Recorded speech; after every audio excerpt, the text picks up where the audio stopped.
Assalamualaikum warahmatullahi wabarakatuh. Berikut ini saya akan membacakan sebuah buku novel yang berjudul Di Atas Sajadah Cinta, karya Habibur Rahman Al-Shirazi. Buku ini dicetak pada tahun 2008 dan berisi 38 tema. Tema pertama, Di Atas Sajadah Cinta. Kota Kufah terang oleh sinar purnama. Semilir angin yang bertiup dari utara membawa hawa sejuk. Sebagian rumah telah menutup pintu dan jendelanya. Namun, geliat hidup kota Kufah masih terasa. Di serambi Masjid Kufah, seorang pemuda berdiri tegap menghadap kiblat. Kedua matanya memandang teduh ke tempat sujud. Bibirnya bergetar melantunkan ayat-ayat suci Al-Quran. Hati dan seluruh gelagat jiwanya menyatu dengan Tuhan, pencipta alam semesta. Orang-orang memanggilnya Zahid atau si ahli zuhud, karena kezuhudannya meskipun ia masih muda. Dia dikenal masyarakat sebagai pemuda yang paling tampan dan paling mencintai masjid di kota Kufah pada masanya. Sebagian besar waktunya ia habiskan di dalam masjid untuk ibadah dan menuntut ilmu pada ulama terkemuka kota Kufah. Saat itu masjid adalah pusat peradaban, pusat pendidikan, pusat informasi, dan pusat perhatian. Pemuda itu terus larut dalam samudera ayat ilahi. Setiap kali sampai pada ayat-ayat azab, tubuh pemuda itu bergetar hebat. Air matanya mengalir deras. Neraka bagaikan menyala-nyala di hadapannya. Namun jika ia sampai pada ayat-ayat nikmat dan surga, embun sejuk dari langit terasa bagi mengguyur sekujur tubuhnya. Ia merasakan kesejukan dan kebahagiaan. Ia bagi mencium aroma wangi para bidadari yang suci. Tatkala sampai pada surat Asy-Syams, ia menangis. Fa'alhamaha fujuraha wa taqwaha. Qad aflaha man zakkaha wa qad khaba man dassaha. Artinya, maka Allah mengilhamkan kepada jiwa itu jalan kefasikan dan ketakwaan. Sesungguhnya beruntunglah orang yang mensucikan jiwa itu, dan sungguh merugilah orang yang mengotorinya. Hatinya bertanya-tanya, apakah dia termasuk golongan yang mensucikan jiwanya, ataukah golongan yang mengotori jiwanya? Dia termasuk golongan yang beruntung, ataukah yang merugi? Ayat itu ia ulang berkali-kali. Hatinya bergetar hebat, tubuhnya berguncang. Akhirnya ia pingsan. Sementara itu di pinggir kota tampak sebuah rumah mewah bagi istana. Lampu-lampu yang menyala dari kejauhan tampak berkelap-kelip bagai bintang gembintang. Rumah itu milik seorang saudagar kaya yang memiliki kebun kurma yang luas dan hewan ternak yang tak terhitung jumlahnya. Dalam satu kamarnya tampak seorang gadis jelita sedang menari-nari riang gembira. Wajahnya yang putih susu tampak kemerahan terkena sinar yang terpancar bagi 3 lentera yang menerangi ruangan itu. Kecantikannya sungguh mempesona. Gadis itu terus menari sambil mendendangkan syair-syair cinta.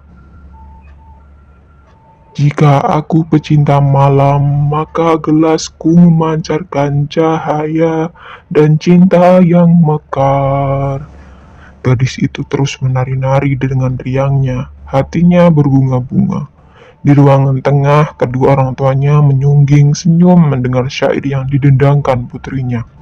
Sang ibu berkata, Abu Afirah, putri kita sudah menginjak dewasa. Kau dengarkanlah baik-baik syair-syair yang ia dendangkan. Iya, itu syair-syair cinta. Memang sudah saatnya dia menikah. Kebetulan tadi siang di pasar aku berjumpa dengan Abu Yasir. Dia melamar Afiroh untuk putranya Yasir. Bagaimana? Kau terima atau... Ya jelas langsung aku terima, dia kan masih kerabat sendiri. Dan kita banyak berhutang budi padanya. Dialah yang dulu menolong kita waktu kesusahan.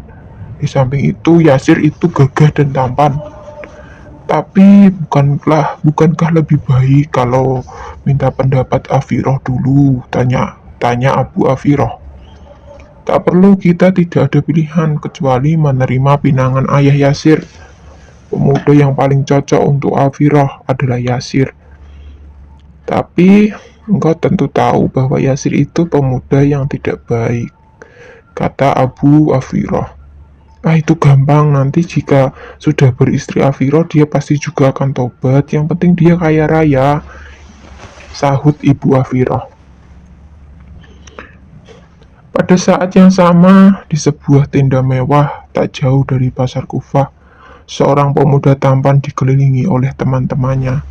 Tak jauh darinya, seorang penari melenggak-lenggokkan tubuhnya diiringi suara gendang dan seruling. Ayo bangun Yasir. Penari itu mengerlingkan matanya padamu. Bisik temannya. Benarkah? Benar, ayo cepatlah, dia penari tercantik kota ini. Jangan kau sia-siakan kesempatan ini, Yasir. Baiklah, bersenang-senang dengannya memang impianku, sahut Yasir. Yasir lalu bangkit dari duduknya dan beranjak menghampiri sang penari. Sang penari mengulurkan tangan kanannya dan Yasir menyambutnya. Keduanya lalu menari-nari diiringi irama seruling dan gendang. Keduanya benar-benar hanyut dalam kelenaan. Dengan gerakan mesra, penari itu membisikkan sesuatu ke telinga Yasir. Apakah Anda punya waktu malam ini bersamaku? Yasir tersenyum dan menganggukkan kepalanya. Keduanya terus menari dan menari. Suara gendang memecah hati. Irama seruling melengking-lengking. Aroma arak menyengat nurani. Hati dan pikiran jadi mati. Keesokan harinya, usai sholat duha, Zahid meninggalkan masjid menuju ke pinggir kota. Ia hendak menjenguk saudaranya yang sakit. Ia berjalan dengan hati terus berzikir membaca ayat-ayat suci Al-Quran. Ia sempatkan ke pasar sebentar untuk membeli anggur dan apel buat saudaranya yang sakit. Zahid berjalan melewati kebun kurma yang luas. Saudaranya pernah bercerita bahwa kebun itu milik saudagar kaya yang namanya Abu Afiroh. Ia terus melangkah menapaki jalan yang membelah kebun kurma itu. Tiba-tiba dari kejauhan ia melihat titik hitam. Ia terus berjalan dan titik hitam itu semakin membesar dan mendekat. Matanya lalu menangkap di kejauhan sana perlahan bayangan itu menjadi seorang sedang menunggang kuda. Lalu sayup-sayup telinganya menangkap suara, "Tolong, tolong!"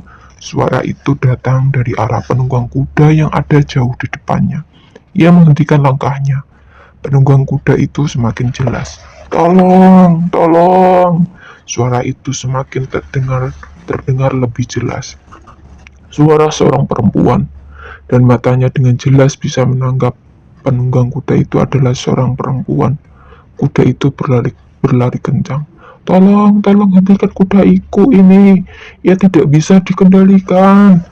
Mendengar itu Zaid tegang. Apa yang harus ia perbuat? Sementara kuda itu semakin dekat dan tinggal beberapa belas meter di depannya. Cepat-cepat ia menenangkan diri dan membaca sholawat. Ia berdiri tegap di tengah jalan. Tatkala kuda itu sudah sangat dekat, ia mengangkat tangan kanannya dan berkata keras, "Hai kuda makhluk Allah, berhentilah dengan izin Allah." Bagi pasukan mendengar perintah panglimanya, kuda itu meringkik dan berhenti seketika. Perempuan yang ada di punggungnya terpelanting jatuh. Perempuan itu mengaduh.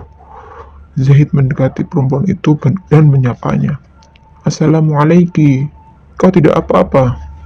Perempuan itu mengaduh, mukanya tertutup cadar hitam. Dua matanya yang bening menatap Zahid. Dengan sedikit merintih, ia menjawab pelan-pelan, "Alhamdulillah, tidak apa-apa, hanya saja tangan kananku sakit sekali, mungkin tergilir saat jatuh." "Syukurlah kalau begitu," jawab Zahid. Dua mata bening di balik cadar itu terus memandangi wajah tampan Zahid. Menyadari hal itu, Zahid menundukkan pandangannya ke tanah. Perempuan itu perlahan bangkit tanpa sepengetahuan Zahid. Ia membuka jadarnya, dan tampaklah wajah cantik dan memesona. Tuan, saya ucapkan terima kasih. Kalau boleh tahu siapa nama Tuan, dari mana, dan mau kemana Tuan? Zahid mengangkat mukanya, tak ayal matanya menatap wajah putih bersih memesona. Hatinya bergetar hebat, syaraf dan ototnya terasa dingin semua. Inilah untuk pertama kalinya ia menatap wajah gadis jelita dari jarak yang sangat dekat. Sesaat lamanya, keduanya beradu pandang. Sang gadis terpesona oleh ketampanan Zahid, sementara gemuruh hati Zahid tak kalah hebatnya. Gadis itu tersenyum dengan pipi merah merona.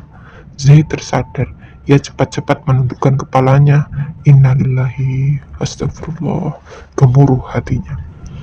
Namaku Zahid, aku dari masjid mau mengunjungi saudaraku yang sakit.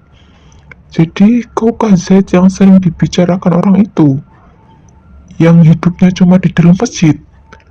Tak tahulah, itu mungkin Zahid yang lain, kata Zahid sambil membalikkan badan. Ia lalu melangkah. Tunggu dulu Tuan Zahid, kenapa tergesa-gesa? Kau mau kemana? Perbincangan kita belum selesai. Aku mau melanjutkan perjalananku, jawab Zahid. Tiba-tiba gadis itu berlari dan berdiri di hadapan Zahid. Terang saja Zahid gelagapan. Hatinya bergetar hebat menatap aura kecantikan gadis yang ada di depannya. Seumur hidup ia belum pernah menghadapi situasi seperti ini. Tuan, aku hanya mau bilang, namaku Afiroh. Kebun ini milik ayahku, dan rumahku ada di sebelah selatan kebun ini. Jika kau mau, silahkan datang ke rumahku. Ayah pasti akan senang dengan kehadiranmu. Dan sebagai ucapan terima kasih, aku mau menghadiahkan ini. Gadis itu lalu mengulurkan tangannya, memberi sapu tangan hijau muda. Tidak usah, jawab Zahid. Terimalah, tidak apa-apa. Kalau tidak Tuan terima, aku tidak akan memberi jalan, sahut Afiroh. Terpaksa Zahid menerima sapu tangan itu. Gadis itu lalu minggir sambil menutup kembali mukanya dengan cadar. Zahid melangkahkan kedua kakinya melanjutkan perjalanan. Saat malam datang membentangkan jubah hitamnya, kota Kufah kembali diterangi sinar rembulan. Angin sejuk dari utara semilir mengalir. Afirah terpekur di kamarnya. Matanya berkaca-kaca, hatinya basah, pikirannya bingung. Apa yang menimpa dirinya? Sejak kejadian tadi pagi di kebun kurma, hatinya terasa gundah. Wajah bersih Zahid bagi tak hilang dari pelupuk matanya. Pandangan matanya yang teduh menunduk membuat hatinya sedemikian terpikat. Pembicaraan orang-orang tentang kesalehan seorang pemuda di tengah kota bernama Zahid semakin membuat hatinya tertawan. Tadi pagi ia menatap wajahnya dan mendengarkan tutur suaranya. Ia juga menyaksikan wibawanya. Tiba-tiba air matanya mengalir deras. Hatinya merasakan aliran kesejukan dan kegembiraan yang belum pernah ia rasakan sebelumnya. Dalam hati ia berkata, inikah cinta? Beginikah rasanya? Terasa hangat mengalir syaraf, juga terasa sejuk di dalam hati. Ya Rabbi, tak aku pungkiri, aku jatuh cinta, jatuh hati pada hambamu yang bernama Zahid. Dan inilah untuk pertama kalinya aku terpersona dengan seorang pemuda. Untuk pertama kalinya aku jatuh cinta. Ya Rabbi, izinkanlah aku mencintainya, ucap Afiroh. Air matanya terus mengalir membasahi pipinya. Ia teringat sapu tangan yang ia berikan pada Zahid. Tiba-tiba ia tersenyum. Sapu tanganku ada padanya. Ia pasti juga mencintaiku. Suatu hari ia akan datang kemari. Hatinya berbunga-bunga. Wajah yang tampan bercahaya dan bermata teduh itu hadir di pelupuk mata Afiroh. Sementara itu di dalam masjid Kufah tampak Zahid yang sedang menangis di sebelah kanan mimbar. Ia menangisi hilangnya kekhusyuan hatinya dalam sholat. Ia tidak tahu harus berbuat apa. Sejak ia bertemu dengan Afiroh di kebun kurma tadi pagi, ia tidak bisa mengendalikan gelora hatinya. Aura kecantikan Afiroh bercokol dan mengakar sedemikian kuat dalam relung-relung hatinya. Aura itu selalu melintas dalam sholat, baca Al-Quran, dalam apa saja dan dalam apa saja ia kerjakan. Ia telah mencoba berulang kali menepis jauh-jauh aura pesona Afiroh dengan melakukan sholat sekhusyuk-khusyuknya, namun usaha itu sia-sia. Ilahi, kesinilah hambamu yang lemah ini. Engkau maha tahu apa yang menimpa diriku. Aku tak ingin kehilangan cintamu. Namun engkau juga tahu hatiku ini tak mampu mengusir pesona kecantikan seorang makhluk yang engkau ciptakan. Saat ini hamba sedang lemah berhadapan dengan daya tarik wajah dan suaranya. Ilahi. Berilah hambamu ini cawan kesejukan untuk meletakkan embun-embun cinta yang menetes-netes dalam dinding hatiku ini. Ilahi, tuntunlah langkahku pada garis takdir yang paling engkau ridhoi. Aku serahkan hidup matiku untukmu. Isak tangis Zahid mengharu biru pada Tuhan sang pencipta hati, cinta, dan segala keindahan semesta. Zahid terus meratap dan mengiba. Hatinya yang dipenuhi gelora cinta terus ia paksa untuk menepis noda-noda nafsu. Anehnya, semakin ia meratap embun-embun cinta itu, semakin deras mengalir. Rasa cintanya pada Tuhan, rasa takut akan azabnya, rasa cinta dan rindunya pada Afiroh, dan rasa tidak ingin kehilangannya. Semua bercampur dan mengalir sedemikian hebat dalam relung hatinya. Dalam puncak munajatnya, ia pingsan. Menjelang subuh, ia terbangun. Ia tersentak kaget. Ia belum sholat tahajud. Beberapa orang tampak tengah asik beribadah, bercengkrama dengan Tuhannya. Ia menangis. Ia menyesal. Biasanya, ia sudah membaca 2 juz dalam sholatnya. Ilahi, jangan kau gantikan bidadariku di surga dengan bidadari dunia. Ilahi, hamba lemah, maka berilah kekuatan.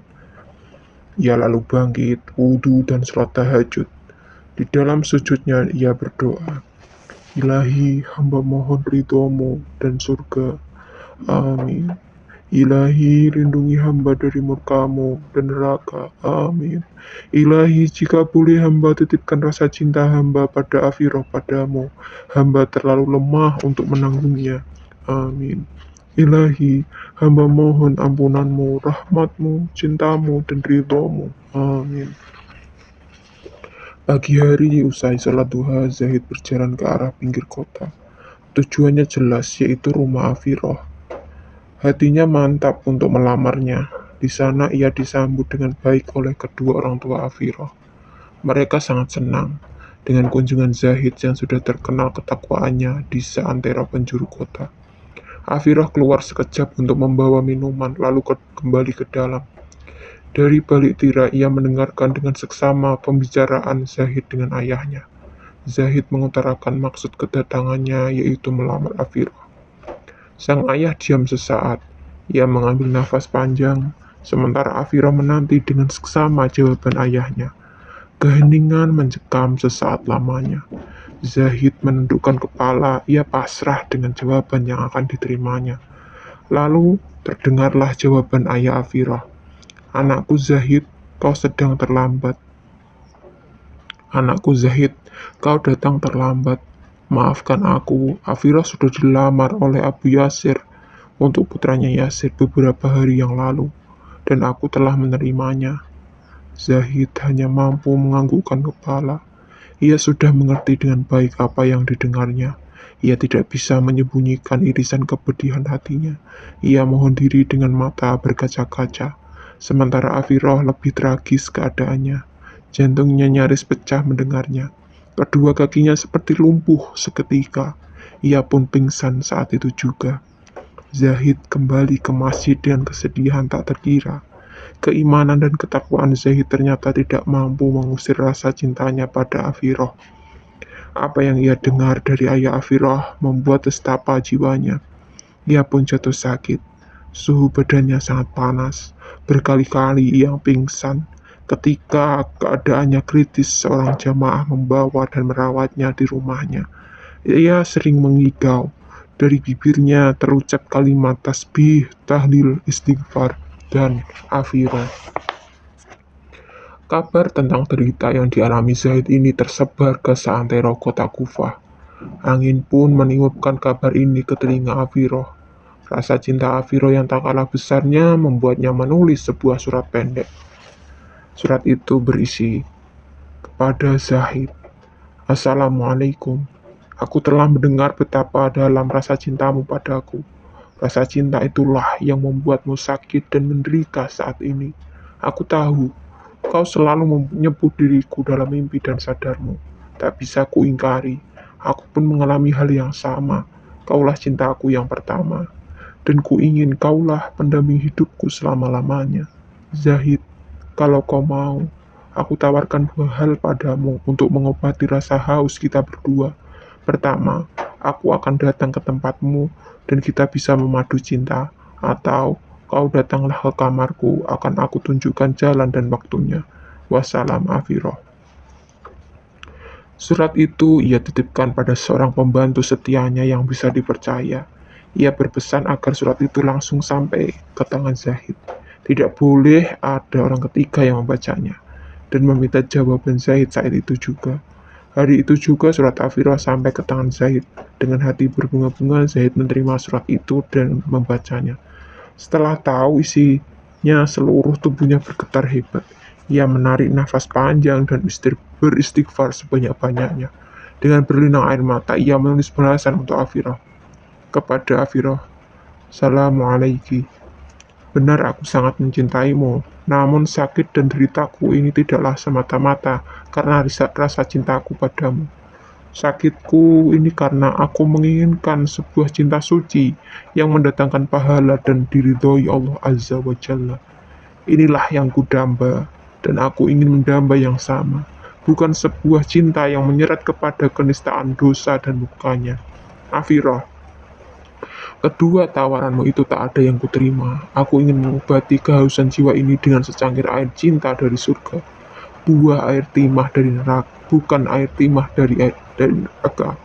Afiroh, inna akhafu in asyaitu rabbi azab yaumin azim. Sesungguhnya aku takut akan siksa hari yang besar jika aku durhaka pada Rabbku.